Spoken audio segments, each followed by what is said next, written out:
Bismillahirrahmanirrahim. Assalamualaikum warahmatullahi wabarakatuh. Bagaimana kabarnya anak-anak hari ini? Mudah-mudahan semuanya dalam keadaan sehat dan semangat terus dalam belajar. Alhamdulillah, hari ini kita ketemu kembali dalam pelajaran sejarah kebudayaan Islam. Kemarin kita telah melaksanakan ulangan di bab pertama dan alhamdulillah nilainya bagus-bagus. Maka dari itu kita lanjutkan ke bab kedua, yaitu mata pencaharian masyarakat Arab sebelum Islam.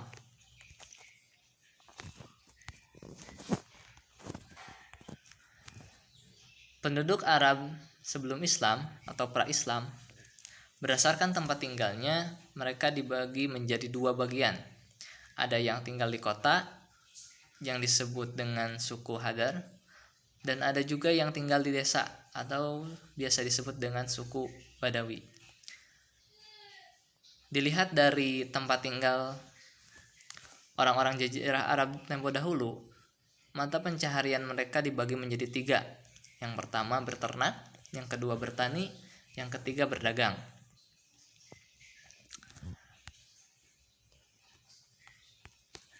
Yang pertama, berternak. Berternak menjadi sumber kehidupan bagi orang Badawi atau orang-orang pedesaan di Jazirah Arab. Mereka berpindah-pindah menggiring atau menggembalakan ternak ke daerah yang sedang musim hujan, atau lebih tepatnya mereka mencari padang rumput. Mereka mengkonsumsi daging dan susu dari ternak mereka, dan menjadikan bulu atau dari kulit hewan dijadikan sebagai pakaian dan tempat tinggal atau tenda-tenda untuk mereka tinggal. Jika telah terpenuhi kebutuhannya, maka mereka akan menjual hewan ternaknya kepada orang lain. Maka dari itu, orang-orang pedesaan, kehidupan perekonomiannya bisa dilihat dari seberapa banyak jumlah ternak yang mereka miliki. Apabila ternaknya banyak, maka bisa dikatakan sebagai orang kaya. Nah, seperti itu ya. Jadi orang-orang Badui itu atau orang-orang pedesaan, kita lihat seberapa banyak ternaknya. Apabila ternaknya banyak, berarti mereka adalah orang-orang kaya, seperti itu. Akan tetapi, tidak hanya masyarakat pedesaan yang profesinya berternak, ada juga orang-orang perkotaan. Mereka menjadikan berternak itu sebagai sumber penghidupan mereka. Ada yang mengembalakan ternak sendiri, ada juga yang mengembalakan ternak orang lain. Seperti yang dilakukan oleh Nabi kita semua, Nabi Muhammad SAW. Ketika tinggal di Bani Sa'ad, beliau juga menjadi seorang pengembala kambing. Begitupun dengan sahabat Rasul seperti Umar bin Khattab, Ibnu Mas'ud, dan lain-lainnya, mereka berprofesi sebagai peternak. Yang selanjutnya, profesi masyarakat Jazirah Arab tempo dahulu. Yang kedua, bertani. Lahan yang subur di Jazirah Arab terletak di lembah yang terdapat mata air dan sering turun hujan. Di awal, di bab pertama, kita sudah membahas bahwa wilayah Arab itu sangatlah bermacam-macam. Ada yang gurun pasir, ada yang lembah, ada juga yang daerah perkotaannya. Nah, daerah lembah ini bisa dikatakan cukup subur ya. Wilayah ini sudah termasuk ke dalam perkotaan, di antaranya seperti Yaman, Taif, Madinah, Najd, dan yang lainnya. Masyarakat sana menggantungkan sumber kehidupannya yaitu bertani. Ternak pertanian mereka antara lain sayur-sayuran dan buah-buahan, terutama buah kurma sebagai komoditas atau yang paling subur di sana. Tanaman kurma itu tanaman yang subur, hidup di gurun pasir. Hasil pertaniannya itu kemudian dijual di kota-kota ya. Jadi mereka menjadikan hasil pertanian itu sebagai mata pencaharian, hasilnya itu dijual ke daerah perkotaan. Buah kurma itu menjadi primadona bagi masyarakat Arab karena pohon yang bisa tumbuh dengan subur di daerah padang pasir. Pohon kurma itu tidak bisa lepas dari masyarakat Arab, baik itu bagi orang kaya maupun orang miskin, karena buahnya itu dijadikan sebagai makanan yang utama bagi masyarakat Arab. Buahnya dijadikan makanan, bijinya dijadikan sebagai pakan ternak, pelapahnya dijadikan atap rumah ataupun alas, tangkainya atau pohonnya dijadikan sebagai kayu bakar. Maka dari itu pohon kurma itu tidak bisa dilepaskan dari orang-orang Arab. Kalau di kita contohnya seperti pohon kelapa, tapi kalau di kita pohon kelapa tidak dijadikan makanan pokok atau pohon yang utama, karena kita makanan pokoknya adalah padi. Adapun wilayah pesisir pantai banyak menghasilkan buah dan sayur. Seperti Yaman. Yaman adalah kota atau daerah yang tersubur di Jazirah Arab. Yaman menghasilkan gandum dan kopi juga. Nah, pertanian mereka menggunakan sistem tada hujan, atau di mana hujan turun baru mereka bertani. Sedangkan jagung, padi tumbuh subur di beberapa wilayah lainnya seperti Oman, Hadramaut. Nah, dan juga di sana juga hidup atau tumbuhan palawija. Nah, hasil pertanian inilah yang menjadi komoditas perdagangan bangsa Arab tempo dahulu.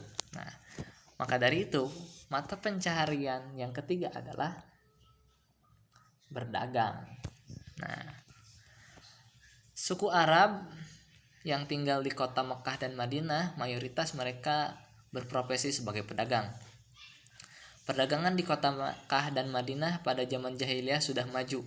Mereka berdagang bahkan sampai ke luar negeri. Perjalanan dagang mereka biasanya dilakukan dengan jalan kaki, dengan naik unta, ataupun naik kuda. Adapun tujuan mereka antara lain yaitu negara Syam, Yaman, Persia, Habsyi, dan Mesir. Kebiasaan mereka berdagang ini Allah abadikan dalam Al-Quran dalam surat Al-Quraisy. Nah, silakan kalian baca dan artinya di rumah. Surat Al-Quraisy kalian pasti sudah hafal, akan tetapi lebih baik dihafal dengan artinya. Di sana menjelaskan bahwa kebiasaan orang Quraisy itu bepergian ke daerah pada musim dingin dan kembali pada musim panas, ya seperti itu. Jadi kebiasaan mereka itu berdagang, bepergian ke daerah lain untuk berdagang, seperti itu. Dan kenapa Mekah dan Madinah itu dijadikan pusat perdagangan?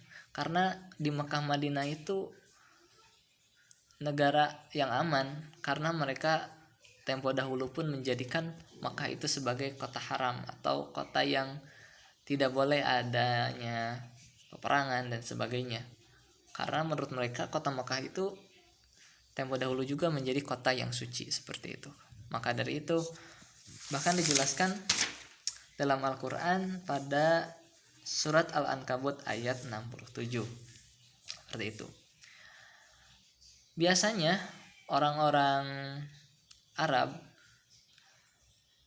berangkat berdagang itu secara berkelompok, dan biasanya juga kelompok itu disebut sebagai kafilah. Tujuan mereka berkelompok itu untuk menjaga dari para perampok. Nah, adapun barang dagang mereka antara lain kain sutra, logam, kulit, dan minyak wangi. Nah, sewaktu mereka kembali dari perjalanan dagang seperti ke Syam, Yaman, Persia, mereka akan membawa gandum, minyak zaitun, beras, jagung, dan pakaian untuk dijual kembali di kota Mekah dan Madinah. Jadi mereka itu pada musim dingin berangkat ke negara lain, nanti kembali lagi pada musim berikutnya untuk berjualan di kota sendiri dari hasil jual beli di daerah atau di negara yang lain. Pusat perdagangan yang terkenal di kota Mekah yaitu Pasar Ukaj, terus Pasar Jilmajad, dan Pasar Manjah. Di bab pertama sudah dijelaskan bahwa ada pasar-pasar bahkan jadi pusat peradaban bagi kota Jazirah Arab. Suku Quraisy merupakan penduduk Mekah yang memegang peran dalam perniagaan di Jazirah Arab. Jadi orang-orang Quraisy itu mata pencahariannya itu mayoritas menjadi pedagang, bahkan mereka menjadi pemeran utama dalam perdagangan di kota Jazirah Arab seperti itu.